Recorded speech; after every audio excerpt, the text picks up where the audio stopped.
getting bugs to feed our crops. Sounds kind of crazy, doesn't it? That's what we're going to try and do today. Stay tuned.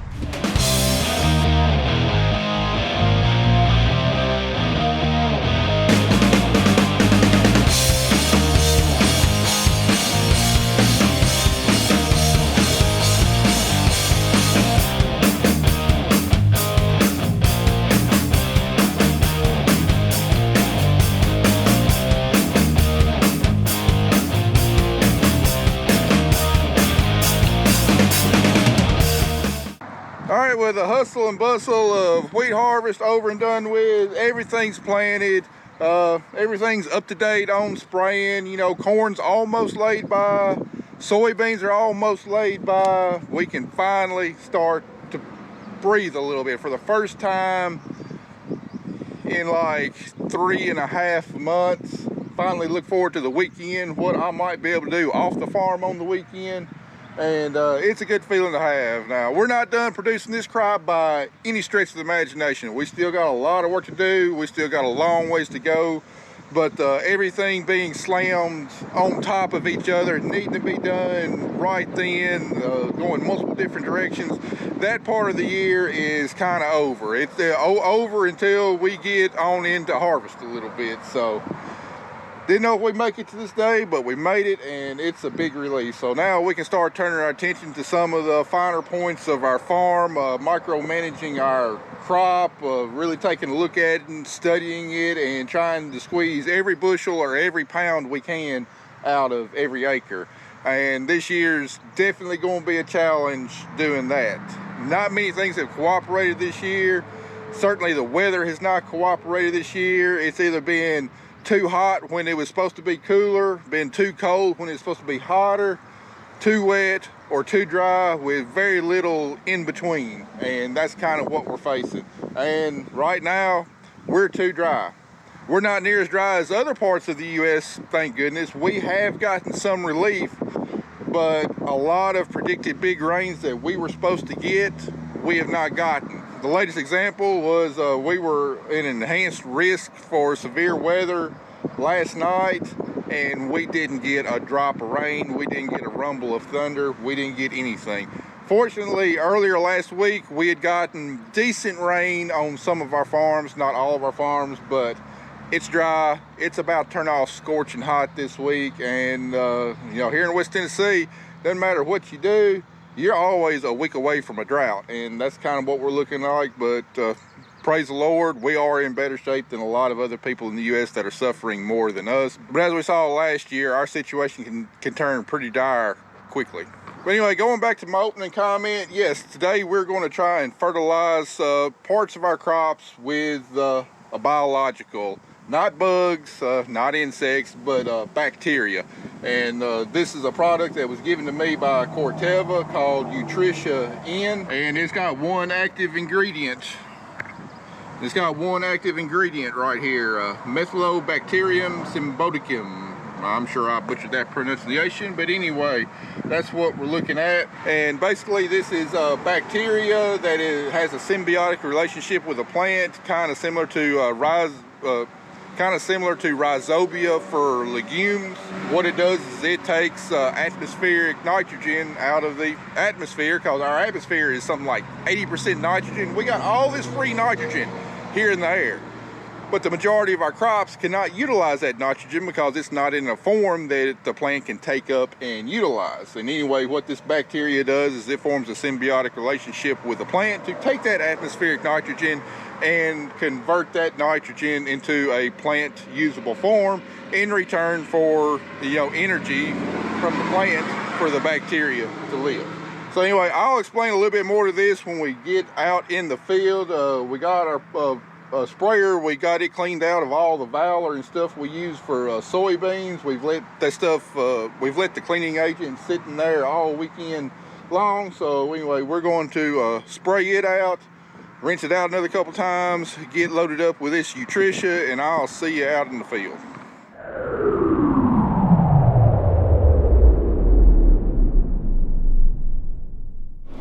All right, if you've been following us for a while, you know that I've made no secret of my belief in biologicals. You know, rather than trying to use synthetic products to boost crop yield, to use what the good Lord's made us. And, you know, I firmly believe that biologicals is one of the last big mysteries that we need to unlock in agricultural production. We understand the physical side, we understand the chemical side, but the biological side and all the intricacies that go into microorganisms boosting crop production is still a big mystery to us. But that being said, that hasn't prevented a lot of these big agricultural companies jump on the bandwagon and produce their own proprietary biological product that, you know, supposedly boosts crop production. The problem is that when you're dealing with a microorganism, you know, what it does and how it behaves, it's not guaranteed. Like if you apply nitrogen to your field, you know exactly how much nitrogen you've got in the soil, and then it's just up to the plant to take it up. When you're talking about microorganisms producing nitrogen for the crop, you know, how much nitrogen they produce, when they produce it, is totally dependent on a lot of environmental factors that are going to change from farm to farm, from field to field. And, you know, it's not guaranteed. And the problem is a lot of these companies are charging out, in my opinion, outrageous prices for a lot of these biologicals. You know, $15, $20, $25 an acre. And when you're dealing with a living microorganism, you know, there's no guarantee that you're going to get that microorganism to do what you want it to do when you apply it. So what we're trying to do on our farm is we're trying to differentiate between the products that actually work and then the snake oils. We've tested a lot of products over the years, and we'll continue to test a lot of products. And what we found is the vast majority of them have not increased our return on investment on our farm. They might have increased yield slightly, but once you pay for the cost of the product, there was no extra money in your pocket. And basically what you were doing, you were padding the company that produced that product, you were padding their bank account instead of yours. So anyway, this Utrisha product is a product produced by Pioneer. We've tested it in the past in one trial on corn, and while we did see some promising results, basically what we saw is we saw increased the nitrogen concentration in the plant in tissue tests. We did not see any measurable increase in yield.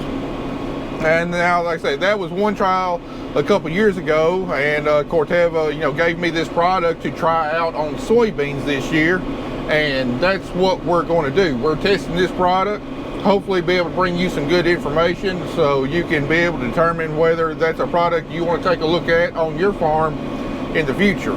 All right, like I said, before I believe any chemical company's claims, I always like to test products on my farm, under my conditions, under my practices, and that's what we're doing today. I'm setting up a replicated plot of Utrisha out here in this soybean field, and we're not going to know the results for a few months, but right now we're applying it. And the way I'm going to set up my plots, because, you know, we don't have really rows to follow on a soybean header, what I'm going to do is we got one sprayer pass right out here that is going to be the check. It's going to be untreated. Then we're going to have one sprayer pass that's treated, a sprayer pass that is untreated, a sprayer pass that is treated, and then another a sprayer pass that is untreated. And what we're going to do is when we come out here to cut these beans, we're going to use GPS to lay off a square block in this field, and then we'll harvest 35 feet, which is how wide our header is. We're going to harvest 35 feet of the check down here, turn right back around, then harvest another 35 feet of the treated check. And like I said, there's more than 35 feet between the end of the treatment to where my first tire tracks are, so there's not going to be any tire tracks in the treatment.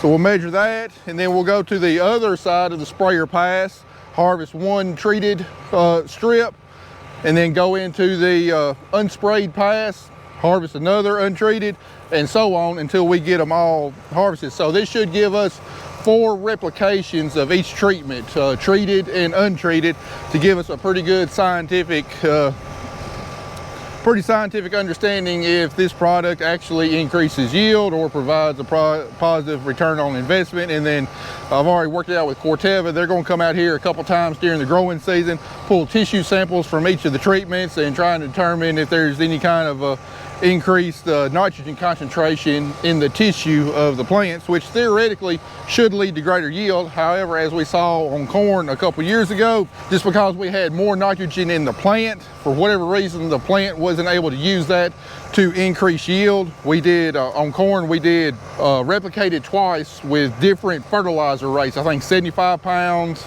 of nitrogen, 150 pounds of nitrogen, and then 200 pounds of nitrogen. We had both treated and untreated of the different fertilizer rates, and like I said, we saw increased tissue concentrations in our plants, but when it came time to harvest it, we did not see any increase in yield. So we're going to do that on this field in soybeans. I got another field of corn I'm going to try it on, and then we're actually going to try it on some cotton too. I've got enough product to cover 160 acres, so we got plenty of product to put in some test plots and hopefully get some real valuable information that will help not only us going forward, but also you as a producer. Now, just taking a quick look at our full season soybean crop. These were planted, I don't know, somewhere around April 20th, April 22nd, whatever, and they withstood a lot of detrimental weather, some cool conditions, wet conditions, and now recently some hot conditions and dry conditions. But our beans finally start to look good, and they're looking good at the time that we really want them to look good. You know, as long as we got a stand, I really don't care how bad they look until they go into reproductive mode, because any kind of stress you can add to the soybean plant when it's in vegetative mode typically leads to better yields. And what we're seeing, you know, we don't have real high soybeans right now, but you can tell we got a good stand. And then pulling up some of these soybean plants, look right there on the main stem how closely the nodes are stacked together. I mean, they are really stacked together until we get on up in the plant and it's starting to stretch its legs a little bit. And then you can see these blooms right here. We're in reproductive mode. We're in the R1 stage, starting to get some small pods. And you know, we just passed the longest day of the year just a few days ago. So right now is the time of year that we've got maximum potential sunlight, which is a huge driver in soybeans. And you know, we already have them at the reproductive stage, capturing, you know, as much sunlight as possible, because from here on out, every day is getting shorter with less potential sunlight available to the plant. So that's the key to big soybean yields, is capturing as much sunlight as possible. And with our planting date, with the maturity that we planted, you know, these things started blooming probably about a week to 10 days before the longest day of the year, which is June 21st. So we timed it up just right. And now, and because we have such a compact plant, you know, this plant right here isn't very tall, but it's already 13 nodes on it, which we typically see around 19 to 20 nodes on a soybean plant. So typically tall beans don't yield the best. The more compact plants you can get, the greater your yield potential is, because the plant's able to expend more energy on reproduction rather than maintaining its vegetative biomass. So I'm really excited, as long as we you know, keep on getting regular rains and don't have a bunch of cloudy weather. These beans have got tremendous yield potential right now. Really excited about them.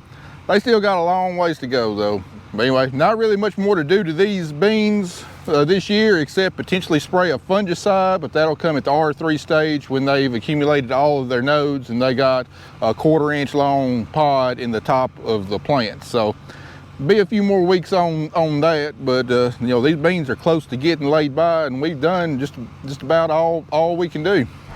All right, we got our flags on each side of the sprayer pass. So on the other side of that flag, we're gonna have an untreated plot. This side of the flag, a treated plot, another treated plot, then an untreated plot. Then over here, we're gonna have another untreated plot, treated plot, and then finally an untreated plot. Hopefully this will tell us what we need to know about this Utrisha product.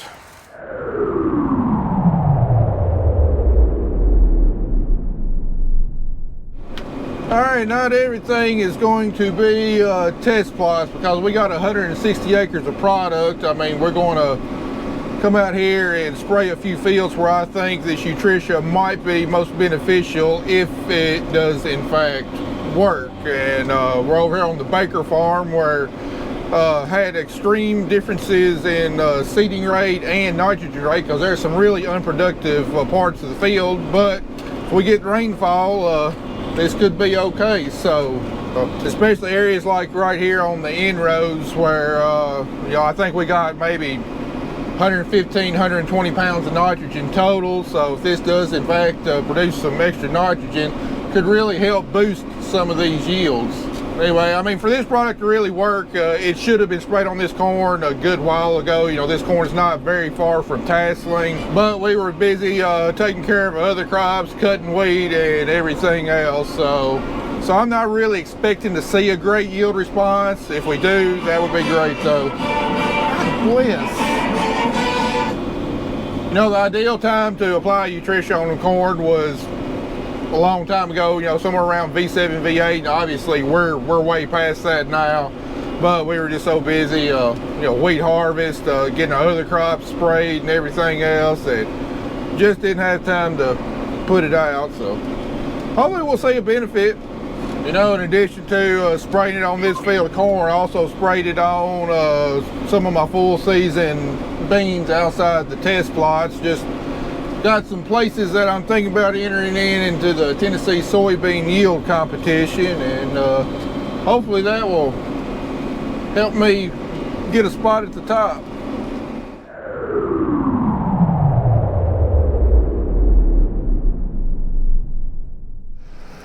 All right, over here on the Todd farm, this is where we're going to put in our replicated strip of Utrisha on corn. And again, this corn is bigger than what they ideally wanted planted on, but this is 118-day maturity, and we're still a little ways away from tasseling, so this would be a little bit better, more accurate representation of what it'll do as opposed to the whole field that I sprayed. So still on there later than ideal due to us just being wrapped up with wheat harvest and everything else on managing this crop. But I still think you give a pretty fair representation. So we've only got enough room in this field right here to do 3 replications of untreated versus treated. And we've got it alternating treated, untreated, treated, untreated through all 6 replications. We've already got each replication already flagged here. So we're gonna go through here and spray these plots. I was hoping to get a cotton plot put in today, but it's already around noon, and they recommend applying this Utrisha early in the morning when the stomata on the bottom of the leaves are fully open to let the bacteria come in. As you can tell, it's pretty breezy out here today, pretty hot. When you get in situations like this, the plants tend to go into conservation mode to conserve moisture, and they'll close up the stomata, either, you know, somewhat or completely, just to try and conserve any kind of moisture loss during the heat of the day. But right here on this farm, we still got adequate moisture out here. It's not twisting up, so I feel like the stomata are pretty much, you know, still fully open to take in the bacteria. But after we get done with this plot, we're going to halt spraying this Utrisha until tomorrow morning, and we'll probably go get the cotton plot and spray a few more corn acres with it tomorrow morning until we use up all of the product. But just to give you a quick look at the corn crop, I mean, this corn looking pretty dang good.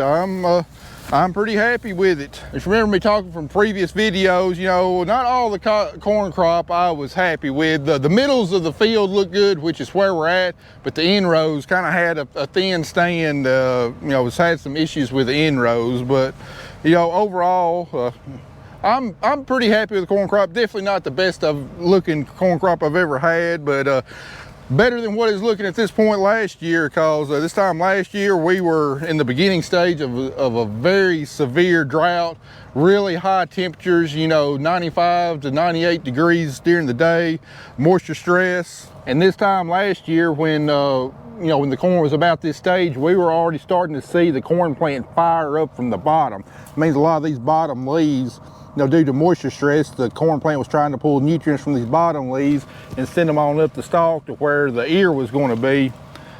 and just because there was no moisture in the ground to pull up nutrients through the roots. And as you can tell right now, all of our bottom leaves are still intact, got a real nice green color right here, and still got plenty of opportunity to make pretty good yields. And then looking here on the leaves, you know, no signs of disease. We do have, you know, a few spots scattered across the leaves, which in West Tennessee, you're going to see that. There's one disease that causes that. I can't remember the name of it. It doesn't cause any kind of yield loss, but it also could be due to gramoxone drift, which is a herbicide that is commonly used in a lot of West Tennessee, burning down in front of crops that's planting this to kill pigweeds and a bunch of other stuff. And just one little tiny little misty droplet can float a long ways, and when it comes in contact with the leaf, it'll burn that one spot of the leaf.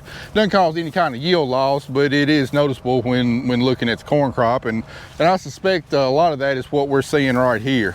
Got no complaints, got good, nice, healthy plants here, and still got potential for big yield. But we're getting to the part of the season where a corn crop this size is using about 1/3 of an inch per day of water. And I mean, we can only supply so much in our soils, and we need regular rainfall to maintain good yields on this corn crop. You know, corn never likes to be stressed a day in its life from the time of emergence until the time of black layer, and any kind of stress, even if it's one day of stress, your yield is ticking down, because corn just does not tolerate much stress and maintain big yields. So right now, everything is adequate, but you know, 3, 4, 5 days now, when we got 95, I think I saw reports of 100 degrees coming in later this week. This corn is going to be under stress and really don't have a chance of rain until this coming weekend. So, you know, we're probably going to see corn yield go down some this week.